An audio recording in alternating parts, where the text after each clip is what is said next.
आप देख रहे हैं दिल्ली अप टू डेट।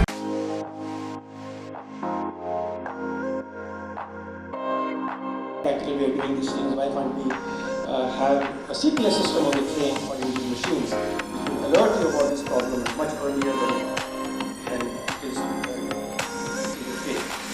जो लेक्चर था ये हम लोगों का डॉक्टर अनुराग कुमार जी जो Indian institute of sciences Bengaluru से आए थे, उनका साइबर सिस्टम्स पर, जो कि साइबर सिस्टम्स इंडस्ट्री 4 के नाम से उन्होंने लेक्चर दिया। और काफ़ी स्टूडेंट्स ने और काफ़ी लोगों ने, काफ़ी इंडस्ट्रीज़ के लोगों ने इस लेक्चर को बहुत ही सराहा।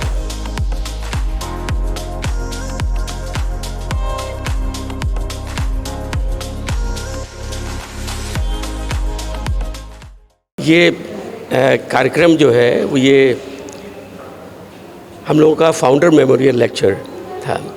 फाउंडर मेमोरियल हम लोगों का जो स्थापना दिवस कह लीजिए, जो कि स्थापित हुआ था 1947 में, लाला श्री राम जी ने स्थापित किया था।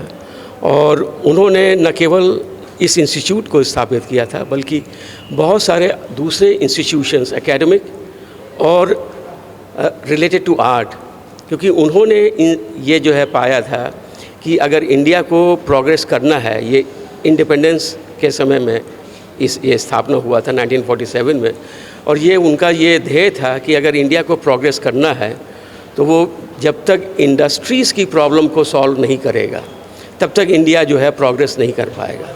और ये उस समय की सोच है 47 की, और उस सोच को आगे बढ़ाते हुए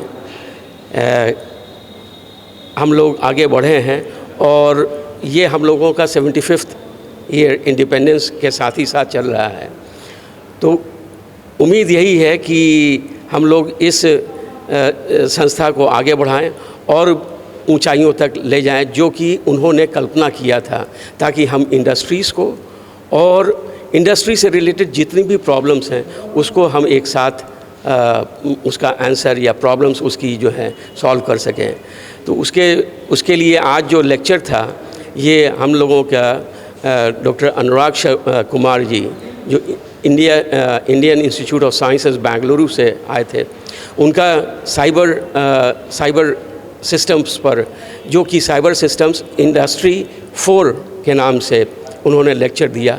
और काफ़ी स्टूडेंट्स ने और काफ़ी लोगों ने, काफ़ी इंडस्ट्रीज़ के लोगों ने इस लेक्चर को बहुत ही सराहा। इसी बीच में हमारे साथ इस कंपनी के सीनियर मेंबर और बोर्ड एडवाइज़र विजय सरदाना जी हैं। सरदाना जी, अभी आपने कहा था कि एक कंपनी, जब एक इंस्टीट्यूट उस वक्त शुरू हुआ जब देश 2 वक्त की रोटी को भी जूझ रहा था, और आपने बात की साइंस फिक्शन की, वो आज रियलिटी हो रही है।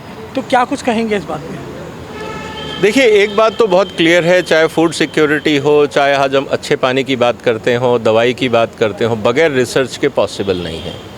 आज हिंदुस्तान में अगर हम कंपटीशन की बात करते हैं, हम अमेरिका की बात करें, यूरोप की बात करें, चाइना की बात करें, हम जिसके भी कंपटीशन की बात करते हैं, ये बात हमें समझ में आती है कि उनका रिसर्च हमसे आगे है, इसीलिए वो आगे निकल गए। सेकेंड वर्ल्ड वॉर के बाद अगर अमेरिका दुनिया की सुपर पावर बना, उसका सबसे बड़ा कारण ये था कि उन्होंने रिसर्च और साइंस पे फोकस किया था। और जब से हमने अपने देश में आईटी पे फोकस किया तो भारत का स्टेचर बढ़ने लगा। जब से हमने फार्मास्यूटिकल में फोकस किया, हमारा स्टेचर दुनिया में बढ़ने लगा। कोविड वैक्सीन जो हमारी रिसर्च थी उसने दुनिया में भारत का स्टेचर बनाया। तो रिसर्च एक बहुत पावरफुल टूल है। अगर हिंदुस्तान को ग्लोबल पावर बनना है और एक रिस्पेक्टेबल नेशन बनना है, हमारे समाज को आगे बढ़ना है, तो हमें रिसर्च पे फोकस देना ही पड़ेगा। हमारी गरीबी का रास्ता रिसर्च से निकलता है, हमारी बाकी जो सामाजिक और आर्थिक चुनौतियां हैं उनका रास्ता रिसर्च से निकलता है।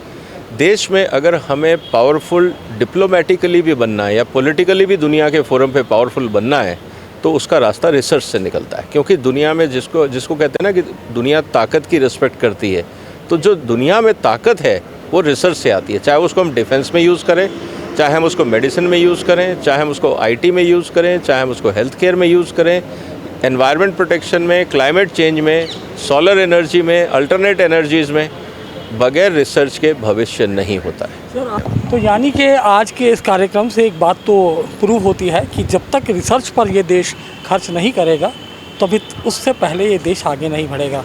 आज के लिए इतना ही। शीघ्र मिलते हैं एक नए एपिसोड के साथ। जय हिंद, जय Bharat. Bureau report, Delhi up to date.